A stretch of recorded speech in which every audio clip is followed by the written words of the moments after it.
Hello, everyone. My name is Philip Palumbo. I'm the host of the Palumbo podcast, where we interview some of the most successful founders of businesses to learn how we got to the top. Today, we have with us Blake Johnson, who has known most of his life that he would be working in estate planning. As an undergrad at BYU in the Marriott School of Management, he studied business management and finance before attending law school, where he learned how to handle the financial side of trusts, businesses, and estate plans. He then went on to graduate from the Paul M. Hubert Law Center at Louisiana State University with his JD and a graduate degree in comparative law, where Blake's focus was trust and estate planning. Blake fortunately grew up with his father being an estate planning attorney and was always around the office and saw the results of proper planning through trust, buy-sell agreements, and succession planning, and the poor results from those that didn't plan. So, Blake, thank you for joining me today. Hey, thanks for having me on. One of my favorite things about that introduction is the part about having a plan and those that have poor planning. As far as what I do as a wealth manager, I tell people all the time, and statistics back this up from Charles Schwab, JD Power Associates, that those who have a plan grow their wealth by 2 times more than those that don't. Those that have a plan have much more confidence in their money than those that don't. So planning is such an intricate part about what I do, which does incorporate estate and trust planning as what you do. So I love that introduction of you and what you learned from your dad, et cetera. So I want to do, Blake, is much about this podcast is getting people who possibly want to become an owner of a business and the benefits of doing so. So you, as you graduated, I'm sure you had a choice. You could have worked for a major firm, or you could have started your own thing. You decided to start your own thing. So tell me about that thought process and what made you choose to start your own firm. Yeah, so it wasn't either one of those. I ended up actually working for my dad for a little bit out of law school, but it was kind of almost out of necessity. So I had worked for a big firm in law school, did not like that model, but at the same time, I knew I needed a little bit more background before I could go on my own. And so I'd gotten 2 job offers, and in the time it took me to drive from Louisiana to Las Vegas, both those job offers were withdrawn. And so I was like, okay, what am I going to do? And it took me 3 months to convince my dad to hire me because he didn't want to have to do the work of actually training. And it was more of, hey, he was in Southern Utah, happened to have an office in Las Vegas. And I say office loosely because it meant he went down one day every 3 months. So not really doing a whole lot there. And he's just like, all right, I'll give you 6 months to be profitable. Go see what you can do. And so I have a background in sales. And so I was like, yeah, I can sell. Just someone needs to teach me how to actually practice law. And so that was for about 2 years, I was an employee, and then approached him about being a partner. And so we made that transition, and we were partners for about 3 years. And I've always wanted to be a business owner. I grew up around, parents that had their own business, and, everything I did with sales was because I wanted to be able to control my own time, control what I made, and have that impact there. And so it was kind of just that natural progression of like, okay, I want to do that. But what's interesting is after, 2 years into being partners, my dad was on coast mode of just like, hey, I want to just don't rock the boat. Things are going well. We're not going to really grow. I'm just going to kind of do my own thing. And he was kind of handcuffing me. Like we couldn't spend any money on marketing or any of that stuff.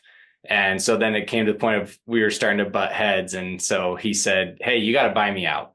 I think that's going to be the easiest way for us to maintain our relationship. And I was like, great, that sounds awesome. But no bank's going to loan to me, and I don't have any money. So how are we going to do this? And this is like a big crux of what got me into where I focus in estate planning, is he came up with, he became the bank. And we call that in our industry the family bank. So he was the lender. I paid him off over time.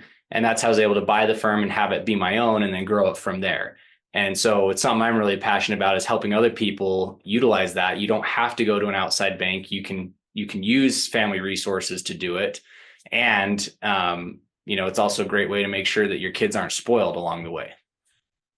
So So I have three young boys, and I was the first person I think in my family to literally start a business. And so, my seeing my children observe me starting my business and going through that whole process, I do see it in them that they like it's like a wow factor for them. And I do talk to them about the benefits of owning your own business versus working for somebody. So you mentioned it before. You really do feel there was a major impact in seeing that your parents had their own business and that really impacted you, which really pushed you not to work for somebody. Yeah. So my dad's also a CPA. And so, seeing the tax side of things too, there's obviously downsides of owning your business. You're going to have to go in when times are tough. But at the same time, he would always talk about the tax benefits. We'd go on family trips and he'd be like, all right, somebody mentioned this LLC so we can write it off, those kind of jokes. But it started to make sense and click, especially once I got into a finance undergrad, like, oh, that's why he would say that. This is where it makes sense. And, I have a lot of friends from law school who, on top line make more money than I do because, their salary's high. But at the end of the day, I take home more because of being a business owner and all the tax advantages that come from that. Absolutely. I mean, that's one of the tremendous benefits of doing that. As far as when you started to take over your dad's firm and then you bought him out, what are some of the challenges that you went through?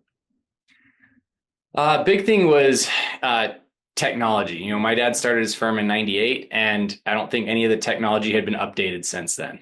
And so, learning how to bring everything modern, and then from there, it's something I've been trying to stay on top of. Like, we don't want to be that firm that's 10, 20 years behind. We want to be consistent. So we're exploring new stuff, not for the sake of just using technology, but when it makes sense to make those changes. So that was a big thing. I think the other one is, How long did it take you to implement technology, to buy new technology and get it going within the firm? I started it when we were partners. And so it was probably a 2, 3 year thing with that. After he left, I was able to move a lot quicker because then I didn't have to, run things by him. It was just make decisions and go. But it was still a solid 6 months transition of a rebranding, of getting the technology to where we wanted it, and getting everything placed with the systems that I thought we needed, to go from there. As it relates to technology, do you use technology that's common practice in your industry as a lawyer, such as your CRM system, or do you use Salesforce, for example, which is common amongst most businesses? So I use a practice management software that's built for attorneys. I've explored other options. I think there is a lot of good things that those things have. So for instance, most law practice software does not have a great sales cycle front end CRM system. And that's where I still feel like we're missing something. But it's the incorporating that into, how does that incorporate to your practice management software? And so we've kind of made do with what we have, and then have some, just some Google Sheets that help us with tracking some of those things. So I think, unfortunately, as a whole, the law software and technology stuff is a little lagging. But I do like the system we have. We use Smokeball, and they've already incorporated some AI stuff into their system, which is great because we have a lot more restrictions on what we can use AI for. So, like, for instance, I can't upload a document to ChatGPT because that violates client confidentiality, and now it's shared with everyone. So we Right. have to have it segmented and different things. And so that's been really nice to have that. And they're a younger company and involving. That's one of the reasons I chose them. How do you see AI shaping law or AI hurting law? We've already seen some places where it's hurt law. You have a couple of attorneys back east in the early cases where they were using AI to write their court briefs, and they made up fake cases to cite within their argument because AI wants to give you an answer that you need. And so that created a lot of problems because they didn't double check the cases that were cited. And so that made it really interesting to see that there's that end of it. And so you got to do some due diligence on that end. But there's also the advantages of it takes me a lot less time to summarize documents, to go through, stacks of paperwork and get the important things out of there. The best quote I heard about AI is, for most industries, you're not going to be replaced by AI, but you will be replaced by someone who knows how to use AI. Yeah, that's like the greatest quote. I know that's getting some traction, which I do believe because I could see it the way I'm using it and the benefits, et Yeah. cetera. So Blake, so now that you've taken over the business, what are you doing now to grow the business? Big thing is incorporated in marketing. We use the local service ads for Google. That's kind of been our best thing for getting new clients outside of relationships. Relationships are definitely the key to any business growth. So whether that's with nurturing the relationships you have with existing clients or finding those referral partners who work well with you. Um, but I think you need a combination of all. You got to make sure that you have a web presence, that you have stuff in there, because we all know, like, think about what you do when you want to find something. You go and check the reviews. You go and check out their website. Are they up to date on those things? So you need that, because that's what's going to validate you essentially. But then can you develop those relationships as well? And then the big transition, as I mentioned earlier, is making that focus on the family bank. That's kind of what sets us apart. Is a lot of our clients, we found, they're so worried about leaving their kids just a ton of money and having them not want to work and not learn financial responsibility and just kind of suck off the trust. And so or they're worried about their kids liquidating everything they built, whether it's their business or their real estate holdings and those kind of things. And so we've been able to, with this family bank concept, instead of giving it to the kids, we have a structure in place that allows them to learn financial responsibility, borrow from the trust to help them build their own financial security. And then if certain things are met, then we do distributions if that's what the family wants. So let's talk about this family bank, right? So I work with high net worth and ultra high net worth clients. So what you're saying is you set up this family bank, which essentially is a trust, correct? Correct. Yep. And it's an irrevocable trust. Correct. Right. So an irrevocable trust is one where clients lose control, essentially, name trustees to the actual trust, and then they could, through certain verbiage in the trust, they could institute certain wishes that they have while they're alive and also while they're dead. So this family bank is a trust that you set up, and then you set it up. So tell me the main positives. So if I'm the grantor who set up the trust, right, that is establishing this trust for my wealth, tell me the benefits in doing this. So the ideal situation is, someone who needs to make a gift to get stuff out of their estate for estate tax purposes. They make this irrevocable trust, gift money to it, and it's now for the benefit of whoever they want. Typically it's kids, grandkids, great grandkids. Sometimes they include nieces and nephews and that kind of stuff. And they want to use it to start teaching financial responsibility to their kids. So they want to teach them, how to use capital, and what loan terms are, how to repay it, and so on. So it may start as small as when their kids buying their first car, and so you get a loan from the family bank, the trust, and you have a third party trustee who administers. So the benefit of this is that you could always go and do this on your own, right? You don't need a structure to do these loans. But what most parents don't want to do is be the bad guy and enforce it if the kid actually doesn't do what they're supposed to do. And so that's where having a third party trustee can be really helpful, because it's not me, mom, and dad enforcing. It's like, hey, the trustee's enforcing it. He says you have to pay. They're the ones going after, helping with that.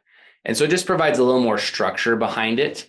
And you get the advantage of getting money out of your estate for estate tax purposes, and those things that you need to do anyway. So that's where it really makes the most impact. And then what's cool from there is you can have, it could be as creative as you want with it. I've seen families do some really cool things where, like, hey, we want to, it was grandma and grandpa setting it up, and they wanted to develop better relationship with their grandkids. And so as part of their loan requirements is you have to write a letter as part of with your monthly check of, like, hey, here's what's going on in my life. And then grandma and grandpa would respond back to him. So they developed this very deep relationship from writing letters back and forth. I've also seen stuff where people like, hey, I want my kids to be well-rounded and have adventures.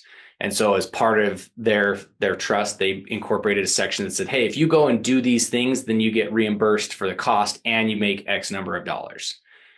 Some of them were, writing down their own biography of what they've done for their lives, or going to visit a different country or have this experience of, going to learn how to cook at a culinary school. It can be kind of anything in there. And that's probably what I love most about it is it's so creative. And so it's not the same thing over and over again. A lot of times as estate planners, we get so caught up in the tax saving side of things. And that's kind of our direction because it's easy. It's, hey, if I do this, I'm going to save X number of estate taxes. And so that makes the client happy at the end of the day with this, but it's not having immediate impact. This can have immediate impact. Yeah, love it, love it. So going back, Blake, to your firm, right? So in running your own firm, just like I do, having core principles and values of your firm and driving that home with your employees and your clients seeing the effects of your core principles, I think it's an intricate part to running the firm, just like it is for your family. So how do you think about core principles and values as it relates to your firm? So it's interesting. We actually just went through first quarter of 2025 where things kind of backslid a little bit. And so we were sitting down talking about that. We have monthly meetings with everybody and we're like, hey, what's missing? What are we doing? What are we missing? What messed up? How can we fix this?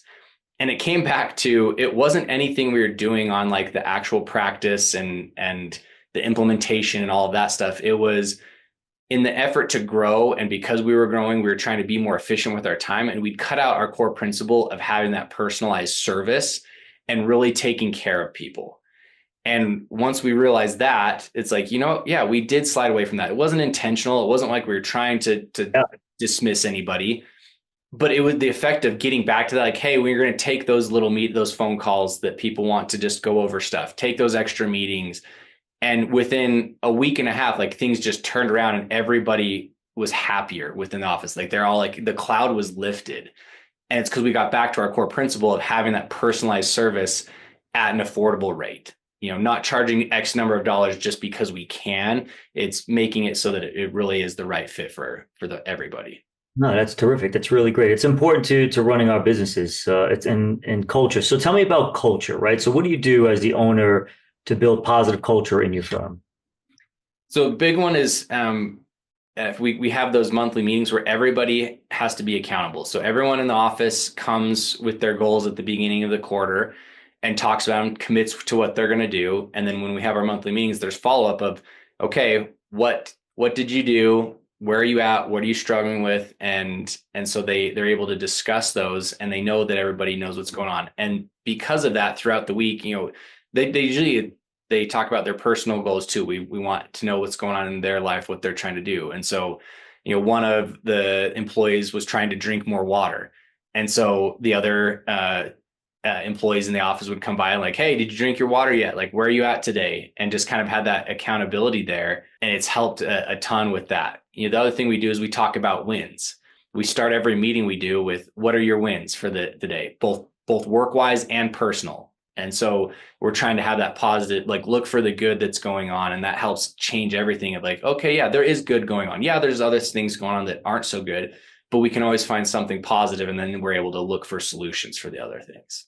Yeah, I'd say something positive that we instituted, which we learned from 1-800-GET-JUNK. It's called the huddle, right? So it's a 5-minute huddle. It's 10 minutes, 15 minutes for us.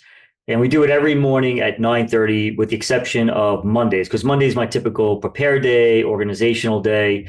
Do you ever use Sullivan as a coach? You ever hire him before? You ever hear of Dan Sullivan? Yeah, I was in strategic coach for a while, so that's kind of where that came from. Yeah. Okay. So, and I'll talk about it offline about it, but strategic coach, it was good. But the part for me, so my Monday is my day where it's no outbound calls, strictly research, et cetera. So these huddles that we instituted, and we go through three things, right? We go through, tell us everything that good that's going on in your life, also something good regarding the business, and 2 is the wins, right? And 3 is challenges that you're facing. And I found that we've been doing it now for about 3 months, I would say, very religiously, hardly ever missed. I told my team, I don't care if you're on vacation, just get on that call, quick 9:30, right? Throw on earbuds and listen in. So I think it's been instrumental, and it's been a game changer in many ways. I look forward to it now. So it's been very, very helpful. So have you ever done anything like that before? So I do that with the attorneys. And then my direct reports. We have that every Monday as our call, and it starts the same way. It's like, all right, what are your wins? And then so we always start positive, and then okay, how did review the week, and then from there it's how did what are you struggling with? So your business model is you have other attorneys that work under you for your firm, Correct. right? And you recruited them or they came with the package? No, my dad did not want employees. That's one of the reasons we butted heads. I don't think he ever even wanted to hire me. And so that was when we split. Then I started looking to grow. And so, yeah, I've two full time and looking for a third right now. Yeah, so tell me about that, right? So you have this certain business model that you follow, a process when you work with new prospects, if you get referrals, et cetera. So I guess you said to yourself, okay, well, in order to scale this business, you have to hire more people to do that, attorneys specifically, just like me would be financial advisors. Right. And so when you speak to, so if I'm an attorney that you're interested in hiring, first of all, how do you find me? And second of all, what do you tell me? Yeah. So finding is the harder part. Especially the last 6 months, I've been trying to replace an attorney who left to basically be a mom. And so it kind of is all over. I talk to everyone. I post on LinkedIn about it. I post job postings, and it's really about finding the right fit. And so, it can come from any number of places, but it's finding the right fit people. So for us, like we want go-getters, and they're meeting with clients. And so it's about who wants to control their income, and where we're basically kind of like a franchise in the sense that, we have the business structure. I'm really good at that. That's my background before I went to law school, was business management and finance. So I can handle that side of the firm for them.